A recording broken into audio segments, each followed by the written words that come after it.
I know exactly what you need. You need a dose of some indie horror. You need Dementer.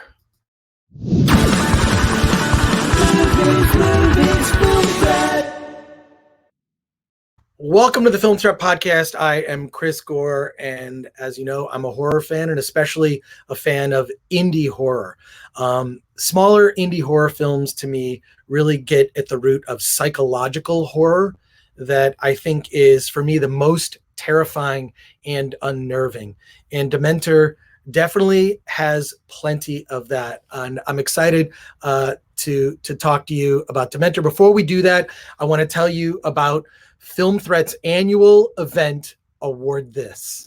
In a world where every award show is a fucking Zoom call, comes Award This. From your pals at Film Threat comes a celebration of true independent films. Join us on April 10th at a socially distanced drive-in. In fact, I'll be there as your announcer, wearing a hazmat suit and inside a giant Bacta tank.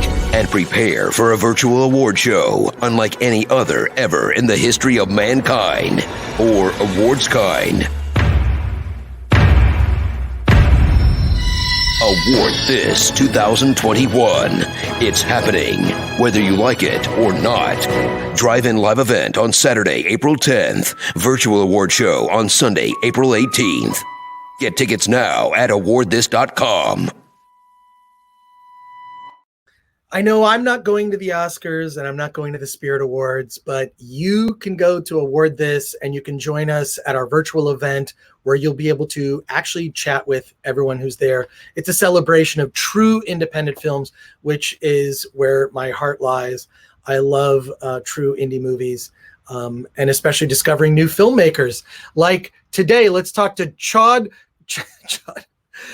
Crawford Kinkle and actor Larry Fessenden. Larry is a legend. Chad is a filmmaker I'm now familiar with, and Dementer is a really incredibly remarkable work. I was really blown away by, it's unnerving. This movie is really unnerving. It's very psychological. It's not over the top gory per se. I'm not going to say there's not gore in it, but what really, really works about this film, and I think this is a testament to Larry as an actor as well, is the fact that it's grounded in such a reality. There's a tone. There are parts of this movie, Dementer, that feel like a documentary. So Chad, can you start off and kick us off and tell us like the approach, the tone, and then what inspired the story of following this woman into, and her journey into this school with mentally challenged kids and adults? The first inspiration was just that I wanted to make a movie with my sister. And, I just always been in the back of my brain. And then once I'd watched the movie The Tribe, it kind of hit me, oh, hey, I can go into her environment and show this really intimate story. And it would be very interesting because I don't think people have seen, the center and like her daily routine. And once that kind of hit me, I thought, okay, and what kind of movie would it be? And I'm like, oh, well, I write horror movies. So, wow, like, what would that even be like? Like, I didn't know. I've never really seen that. And the funny thing is, I had sent Larry an email. I just pulled it up yesterday, and back in 2015, after I came back from Sundance, and said, Larry, I've got this idea. And it's exactly kind of what I did. And he was the first person to be very supportive of it. And so in my mind, it was always going to be kind of a documentary style, project, just so I could present it as it is, and so then eventually I thought, well, if it's going to be a normal feature, we have to shoot it in 14 days. We have to have another character to kind of latch on to tell the story. And then I just thought, well, who would be closest to my sister within the context of the film and her environment? And that would be the aides that they work with. And so I thought, okay, what about this girl who comes in to get a job as an aide? She's very passionate about helping people, determined to, but when she shows up to help people, the devils, they come after the person that she's trying to protect. And I think those elements together just seem perfect. And you work with a lot of the other actors in the film have Down syndrome, right? Like, yeah, they have different disabilities. I have a stepbrother who has Down syndrome. He's very successful in the Special Olympics, so I'm really, really proud of him. But I feel that you approach this so realistically that's why it has that documentary feel, which I think makes the horror and fantastical elements all that more unnerving, because the fact that the movie's grounded in this reality, and then it goes into these terrifying visions. So tell me about working with actors that have Down syndrome. Yeah, I mean, like, working with my sister or the other clients that are there, it's almost as if they don't get that much attention in general from outsiders coming into the center.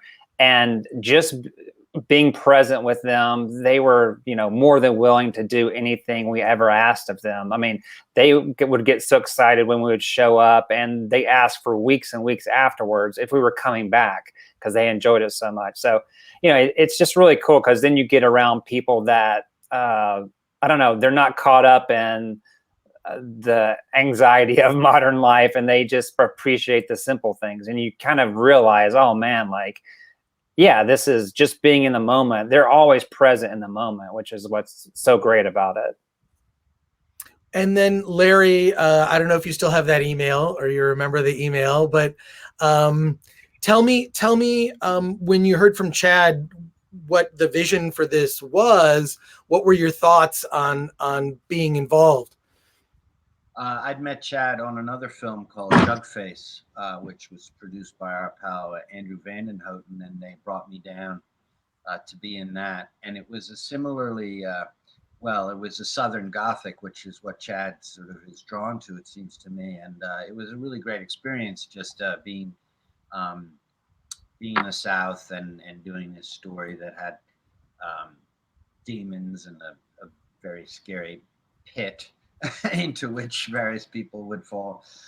So I just really liked Chad's vision and his approach to filmmaking. And so he wrote me this some years later after we'd had fun making Jugface, and said, what did I think? And it hit this perfect chord for me, because I love the idea of something that's very specific to the artist, meaning his own sister, Down syndrome, and the idea of going to an unexpected place and really mining it, but also not just doing a documentary about this world, which would have been interesting in itself, but in fact bringing the fantastical in and really that tension.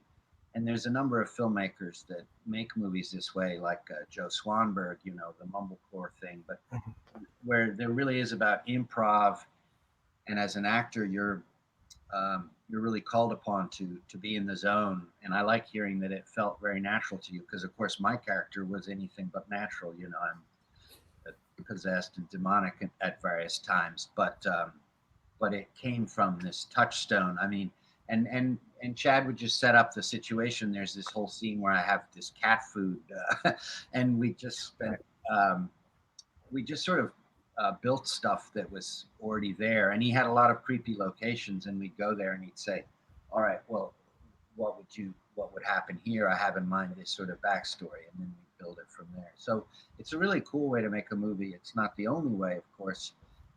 You can do the Hitchcock and plan everything in advance, but this was a very organic thing, and yet it's a fantasy. So you feel a little the danger.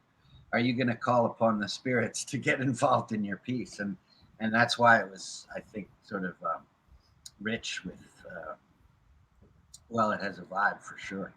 It definitely has a vibe and a tone that I think that to me is the identifying characteristic to me of a real filmmaker is tone, and that's where this film really succeeds. And Chad, a testament to your talent, and bravo for working with your sister on this. I feel that actors or just people with Down syndrome, just having known through my stepbrother, is they're very authentic. There's no inauthentic moments. I feel like, especially being in Hollywood, I'm surrounded by phonies, and you won't experience a false moment with someone who has Down syndrome. And so that's why there's a realness. Tell me about like Southern Gothic. This is I've talked to a couple filmmakers. I mean, I know it's a genre, but I really am, all the movies I've seen that have been identified as Southern Gothic I've really liked. And it's can you explain it a little bit, Chad and Larry, like this whole like what would be a defining of a Southern Gothic? There's Lane and Sky Ruckus who made the film The Devil to Pay, and they described it as they love Southern Gothic. Tell me, like, what's the defining characteristics of the genre? Larry can answer this better than I can. What was funny when I started showing people my writing in college, they would say, "Oh man, do you read Southern Gothic writers?" And I was like, "No." Like, well, you write just like that. And I'm like, okay, like I'm just writing from the environment here and the kind of odd quirkiness of it and the decay of it as well that's still kind of present. And maybe that's what it's about, I suppose. Larry, do you have anything? Yeah. What I love is that it's for the critic or in conversation for us to say Chad is Southern Gothic, but in fact what's far more interesting is that it's just coming from his personality and his interests. Jugface is about a very real tradition in the South where you make these jugs with faces on them, and I think from there the whole implication was that they would be haunted, and a story came out of it, but it was very organic to Chad's personality. And then only after do we sort of try to find a name for it. So I think it's cool that he barely knows what we're talking about. Yeah, well, I just I've seen this come up, a couple times with filmmakers I've talked to, and I really like it. It's a different, I guess it's a different thing. It's it's just a different tone. Southern Gothic, just having those that that's funny you mentioned writing. I feel like I need to catch up on my Southern Gothic authors. But in terms of putting this together, there's the reality, there's the home, right, where your protagonist works. And then there are the fantastical elements. They're the elements that go into this dark spiritual realm. How did that differ from the shooting, the rest of the shooting? Because that's really when, and especially you capture that tone with the sound as well, the sound design, which I think is fantastic. I mean, I took the kind of the same approach. I realized from the beginning that this was not going to be a storyboarded, type of feature. That I was the cameraman, so I was just going to find the shots that I felt worked in the moment, because I felt that was what I didn't do on Jugface, because it was shot more traditionally, and I felt I missed some opportunities. And so with this one, I just really wanted to be intuitive, even how I wrote the script, and discover what I could from every opportunity. And so I shot it kind of the same way, working with my sister as working with Larry, in those scenes. It was just kind of, it was the same to me, actually. And a question for Larry: you have such a remarkable career. You have what can you tell me, like, of your enduring success?